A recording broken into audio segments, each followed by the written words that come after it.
Hi friends, welcome back once again. In this lecture, we are going to discuss another very important topic which is ammeter. हम ammeter को discuss करने वाले हैं। Ammeter होता क्या है, सबसे पहले हमें ये मालूम होना चाहिए, है ना। तो ध्यान से सुनिए, एमीटर एक ऐसा डिवाइस या एक ऐसा इंस्ट्रूमेंट होता है जिसका यूज़ हम कहाँ लेते हैं, जिसकी मदद हम तब लेते हैं जब हमें करंट को मेजर करना होता है किसी भी सर्किट में। ठीक है, तो हम क्या बोल सकते हैं सबसे पहले कि एमीटर इज एन इंस्ट्रूमेंट और device which is used to measure the current flowing through a circuit. तो लिखते हैं एमीटर, बहुत इंपॉर्टेंट है बच्चा पार्टी, ध्यान से सुनना सारा lecture. Ammeter is an instrument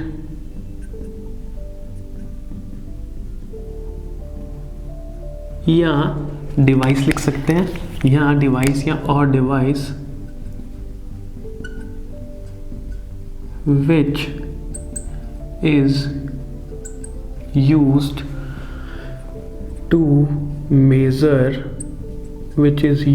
to measure the amount of current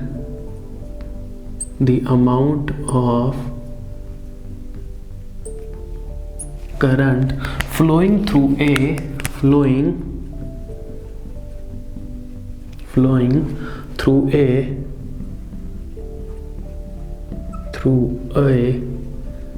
conductor या वायर, या हम इसकी जगह सर्किट भी लिख सकते हैं। ठीक है, तो ये हो गया एमीटर की कहानी कि एमीटर क्या होता है। एक ऐसा डिवाइस होता है जिसकी मदद से या जिसका यूज़ लेते हुए हम किसी भी सर्किट में कितना करंट फ्लो हो रहा है उसको कैलकुलेट कर सकते हैं, उसको मेजर कर सकते हैं। तो मतलब बहुत काम की डिवाइस है ये, है ना।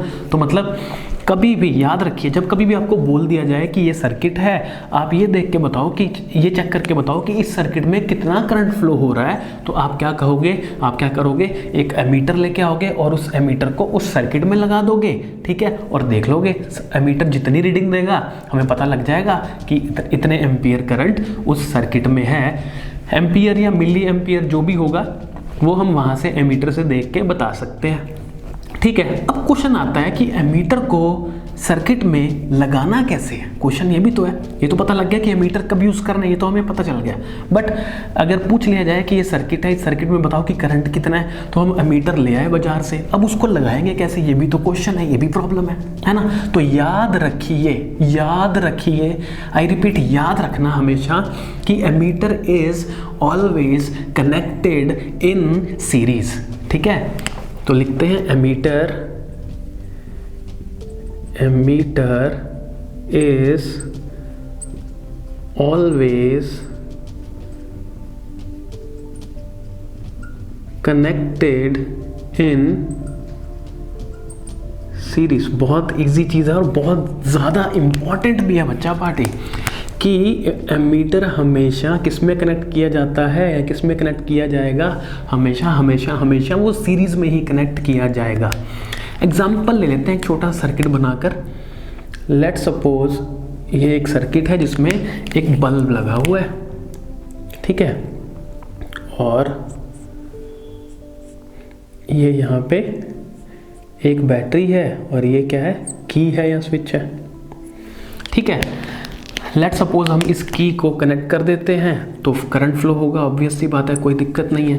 ठीक है, तो हम क्या करेंगे, यहाँ पे क्या लगा देंगे बच्चा पार्टी, एक एमीटर लगा देंगे।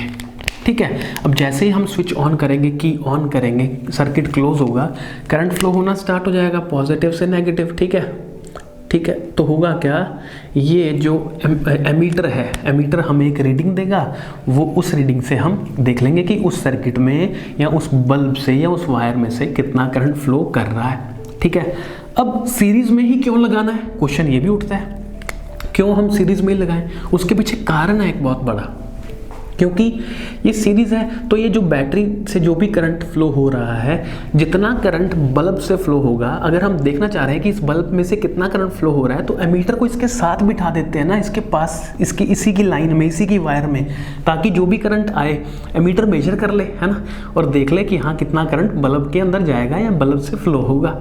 ठीक है, तो मतलब इसीलिए हम कहते हैं कि जो एमीटर होता है वो हमेशा किस में कनेक्ट किया जाता है बच्चा पार्टी, सीरीज में कनेक्ट किया जाता है। ये बहुत इंपॉर्टेंट पॉइंट हमें समझ लिया। ठीक है, इसके बाद एक बहुत ज़्यादा इंपॉर्टेंट पॉइंट और है जो हमें समझना बहुत ज़्यादा ज़रूरी है, वो ये है कि ammeter is always considered to be having negligible resistance. बहुत ज़्यादा इंपॉर्टेंट, ध्यान से सुनना। Ammeter is always considered to be having